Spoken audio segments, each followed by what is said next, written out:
कहा कि ये क्या किया आपने, देवता अपने स्वार्थ के लिए आपको विषपान करा दिया। बहुत बुरा लगा। तब शिव जी ने पार्वती को बहुत सुंदर जवाब दिया। ये श्लोक रुद्र संहिता का है, पार्वती खंड का श्लोक है, शिव पार्वती संवाद है, बहुत सुंदर सुंदर कथा है, जो स्वयं पार्वती भगवान शिव जी को कह रही थी कि क्यों पिया आपने, आपका कंठ इतना काला हो गया, देखिए देखा जरा आपने, जरा दर्पण में देख लीजिए, अरीसा में देख लीजिए। અરીસા માટેનું સૂત્ર જીવન પણ અરીસા જેવું, દર્પણ જેવું હોવું જોઈએ. સ્વાગત સૌનું, સંગ્રહ કોઈનું નહીં.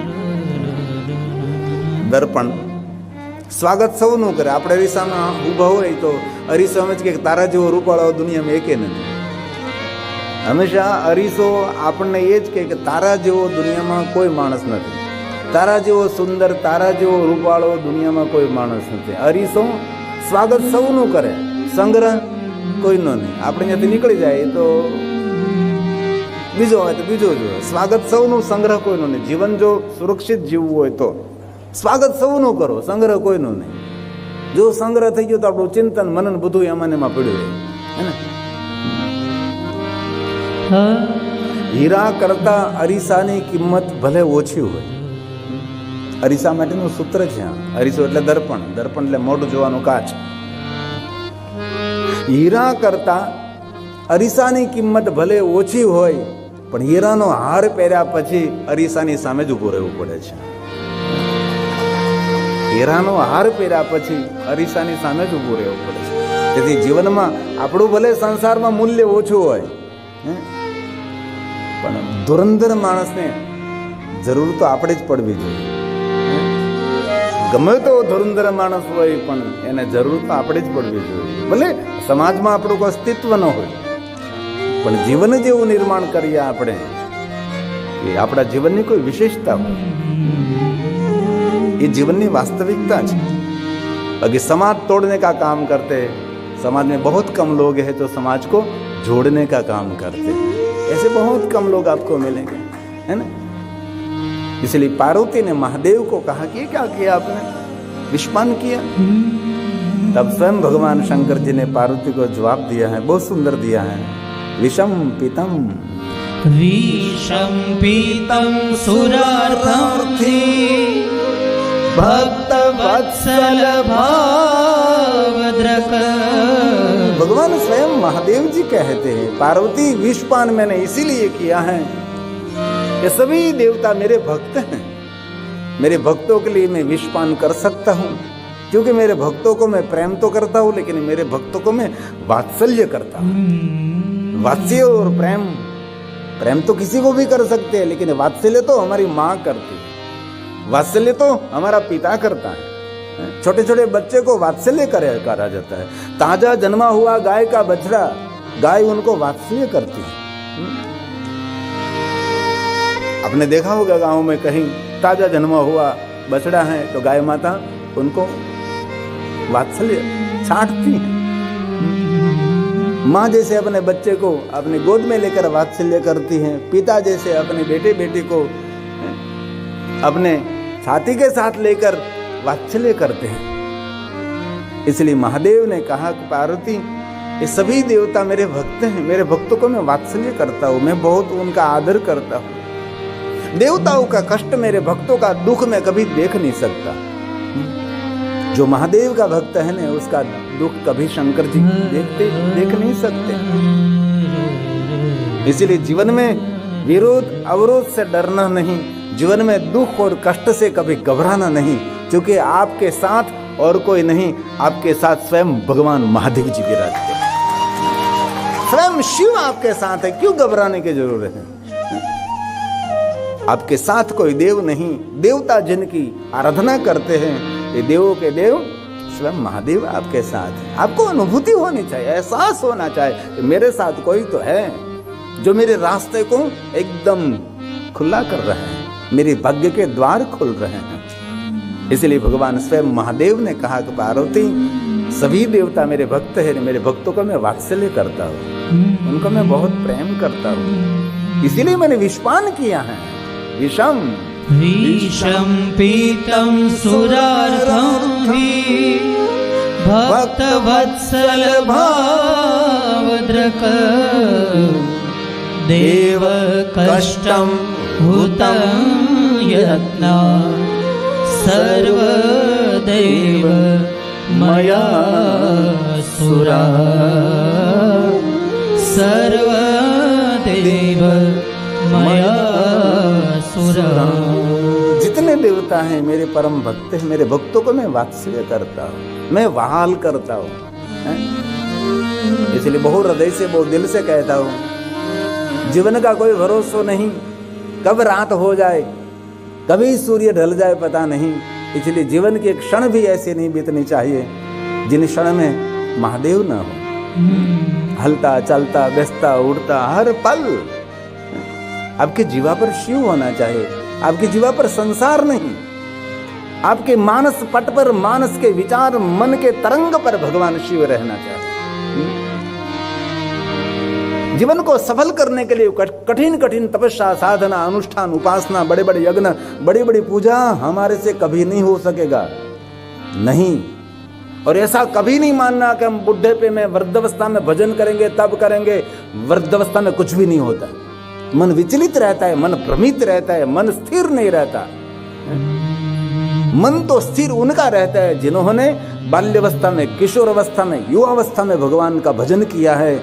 उनको वृद्धावस्था में भगवान को मन अर्पण करने के लिए कोई कष्ट भी नहीं करना पड़ता, ऐसे ही मन अर्पण हो जाता है।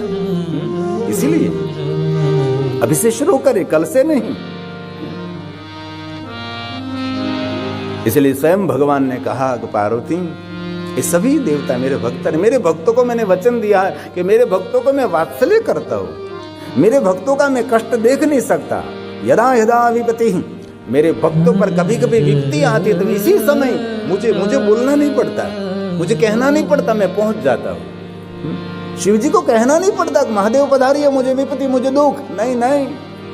पार्वती मेरे भक्तों पर मेरी दृष्टि रहती है, इसीलिए तो मैंने तीसरा नेत्र धारण किया है। 2 नेत्रों से मैं संचालन करता हूँ, तीसरे नेत्र से मेरे भक्तों का मैं कल्याण करता हूँ। ये मेरा तीसरा नेत्र है। यदा यदा, जब जब विपत्ति पड़ती है, यदा यदा विपत्ति भक्तानां भवति क्वचित्। भगवान शंकर जी का वचन है वो।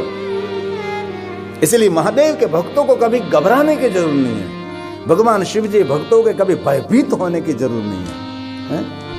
इसलिए बहुत हृदय से कहता हूं, आपके बच्चों का भविष्य उज्जवल आप देखना चाहते हैं तो आपको बच्चों को जमीन, जागीर, धन, संपत्ति, बैंक बैलेंस सब कुछ दीजिए। लेकिन आपके बच्चे का भविष्य उज्जवल देखना चाहते हैं तो आपके बच्चों को भगवान महादेव की भक्ति का दान करो। आपका बेटा महादेव का भक्त होना चाहिए, आपकी बेटी भगवान शंकर जी की भक्त होनी चाहिए। और गौरव से रहो कि मैं कोई देवताओं का भक्त नहीं, मैं तो महादेव का भक्त हूँ। और शिव महापट ग्रंथ में ये भी कहा है, भगवान महर्षि वेदव्यास जी ने, जो संपूर्ण भगवान महादेव का भक्त हैं वो मनुष्य नहीं, वो साक्षात मृत्यु लोक में रहने वाला देवता है, वो देव है। और देव की योग्यता मिलने के बाद उनको महादेव की उपासना मिलती है, क्योंकि चित्त भ्रमित रहता है, चित्त डामाडोल रहता है, चित्त इधर उधर घूमता फिरता रहे। और हमारा मन चित्त तो कहाँ लगा है भगवान राम जाने। इसलिए भगवान स्वयं महादेव ने कहा, पार्वती मेरे भक्तों को मैंने वचन दिया है, कोई भी मेरा भक्त हो उसको मुझे कहना नहीं पड़ेगा कि मैं विपत में हूँ, मैं कष्ट में हूँ, मैं दुख में हूँ। वो मुझे कहे इससे पहले मैं उसके पास पहुंच जाता हूँ। ये शिव जी का वचन है और मैं जो बोल रहा हूँ शिव महापट सम्मत बोल रहा हूँ। यदा यदा विपत्तिः भक्तानां भवति क्वचित् तदा तदा हराम्याशु तत्क्षणात् सर्वसः सदा तत्क्षणात् सर्वसः सदा। ये भगवान शंकर जी का वचन है। ब्रह्मा जी ने नारद जी को कहा, नारद जी मैं कैसे आपको समझाऊं? भगवान शिव जी की महिमा अनंत है। मैं महादेव की महिमा पूर्ण तो नहीं कह सकता। नान्तम देवा विजानन्ते। ब्रह्मा जी ने शरणागति स्वीकार ली। मैं शिव जी की प्रशंसा नहीं कर सकता, और कोई देवताओं की वाणी भी शिव जी की प्रशंसा नहीं कर सकती। मैं तो सिर्फ नमस्कार करता हूँ जो परम आदि स्वरूप है, उनको मैं प्रणाम करता हूँ।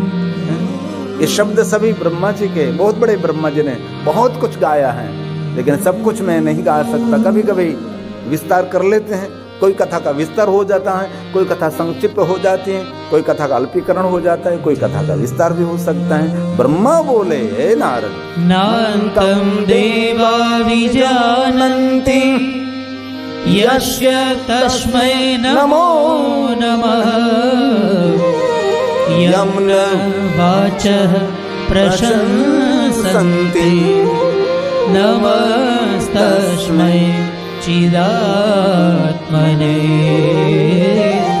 नमस्तस्मै चिदात्मने। ब्रह्मा ने बहुत लंबी स्तुति भगवान महादेव की करी। बाद में ब्रह्मा जी ने कहा कि हे नारद जी, अब भगवान महादेव की कथा मैं प्रारंभ कर रहा हूँ, और मैं भी आज शिव महापड़ कथा का प्रारंभ कर रहा हूँ 6ठे दिन। अभी 5 दिन मैंने क्या किया है मुझे भी पता नहीं। आज हम कथा का प्रारंभ करेंगे, कथा का द्वार खोलेंगे। तब ब्रह्मा जी बोले, हे नारद जी, सावधान बनकर श्रवण करिए। मैं भगवान महादेव की कथा आपके समक्ष कहने का प्रयास करता हूँ। जब शिव कथा का प्रारंभ होगा, तब जीवन में और जगत में जितने पाप हैं, सभी पापों का क्षय होगा, सभी पाप अस्त हो जाएंगे, एक भी पाप नहीं रहेगा। पाप का अर्थ क्या है? पाप का कोई रंग है, कोई कलर है, कोई आकार है, कोई रूप है, कोई स्वरूप नहीं। पाप का अर्थ है हमारे जीवन की नकारात्मक वृत्ति, उनको पाप कहा है। नकारात्मक विचारधारा, नकारात्मक वलन, नकारात्मक व्यवहार। बहुत लोग होते नकारात्मक व्यवहार नहीं, कभी नहीं, उसको कहते पाप। सकारात्मक विचारधारा, सकारात्मक व्यवहार, सकारात्मक वाणी, उसको कहते पुण्य। जो शुभ हो वो पुण्य है, जो अशुभ है वो पाप। इसलिए इस बात को समझने के लिए एकदम छोटे शब्द दे दिया, पाप और पुण्य। बाकी पापम न पुण्यम न सौख्यम न दुखम, कुछ भी नहीं। ब्रह्मा जी ने कहा, सुनिए नारद, मैं कथा का प्रारंभ करता हूँ। यश्रुत्वा सर्वलोकानां, सर्वलोक को पावन करने वाली, और जो कथा श्रवण करते उसको पाप में से मुक्त करने वाली। सर्व पाप क्षयो एक भी पाप नहीं रहता, दूर दूर तक सभी पापों का क्षय करने वाले भगवान महादेव की कथा है। सुनिए नारद, ब्रह्मा बोले, तदहं ते प्रवक्ष्यामि शिव तत्त्वं न अयम्। मैं अकेला नहीं नारद, हम दोनों मिलकर शिव जी का नाम लेंगे पहले। हैं? क्या कहा? शिव तत्त्वं न अयम्। मैं कथा का प्रारंभ करूं इससे पहले हम दोनों मिलकर शिव जी का नाम लेंगे। अब देखना, कभी कोई आचार्य, हमारा विद्वान ब्राह्मण, जब भगवान की पूजा का प्रारंभ करेंगे, इससे पहले कहेंगे, पहले भगवान ओम नमः शिवाय मंत्र का जाप करो। कम से कम 11 बोल दीजिए, 108 बार बोलिए, पहले नाम लीजिए, बाद में पूजा का प्रारंभ। बहुत सारे आचार्यों को मैंने देखा है, विद्वान ब्राह्मणों को मैंने देखा है कि भगवान की पूजा से पहले भगवान के नाम का स्मरण कराते हैं। कथा में, कथा का प्रारंभ से पहले भगवान की कथा में कीर्तन किया जाता है, क्योंकि मन स्थिर करने के लिए, मन को आह्लादित आनंदित करने के लिए नाम स्मरण से मानसिकता स्थिर हो जाती है। और कलयुग में तो नाम के ही प्रधानता है। और कलयुग में हम क्या करेंगे? कलयुग में थोड़ा कोई कारण बन सकता है? हो ही नहीं सकता। कलयुग में तो नाम, हमारे तुलसी ने तो गर्जना करके कह दिया, कलयुग केवल नाम आधारा। इसलिए हलता चलता बैठता उठता खाता पीता उठता जागता, और कुछ करने की जरूरत नहीं। અને નામ નાયા વગેરે લેવાય, પૂજા નાયા વગર ન કરાય, પવિત્રતા જરૂરી છે, પણ નામ તો નાયા વગેરે લેવાય। हमारे ब्रह्मलीन डोंगरे जी बाबा कहते थे कोई भी स्थिति में नाम बचे आप नाम लीजिए। नाम हमारे जीवन में नाव बनती है बहुपार होने के लिए, है ना। इसलिए मैं आप 3-3 घंटे लगातार भगवान की कथा श्रवण सुना रहा हूं तो सब कुछ सबको याद नहीं रहता है ना, लेकिन एक बात याद रख ले, और कुछ नहीं करना है, बस जीवाग्रे वर्तते, बस आपकी जीवा पर भगवान का नाम रहना चाहिए। ये तुलसी का वचन है। कलयुग केवल नाम आधारा, सुमेरी सुमेरी भव उतरहि पारा, सुमेरी सुमेरी भव उतरहि पारा। और कुछ आपसे हो सके न हो सके, कोई मन में संशय करने की कोई आवश्यकता नहीं। अरे मैं पूजा नहीं कर सकता, मुझसे यज्ञ नहीं हो रहा, मैं तीर्थ यात्रा करने के लिए नहीं जा रहा, मैं कुछ भी नहीं कर रहा, मैं दान भी नहीं कर रहा, मेरे से कुछ नहीं होगा। एक कुछ भी आपसे न हो सके, कभी मन छोटा नहीं करना, बस आपकी जीवा पर जो आपका इष्ट है। मैं महादेव की कथा करता हूँ इसलिए महादेव के नाम की महिमा गाऊंगा ना, लेकिन ऐसा हमारा कोई संकुचित भाव नहीं है। आपका इष्ट राम है तो राम का भजन करिए, आपका इष्ट कृष्ण है तो कृष्ण जी का भजन करिए। कोई भी संप्रदाय, कोई भी परंपरा में जो आपको नामदान दिया गया है उसका नाम लीजिए।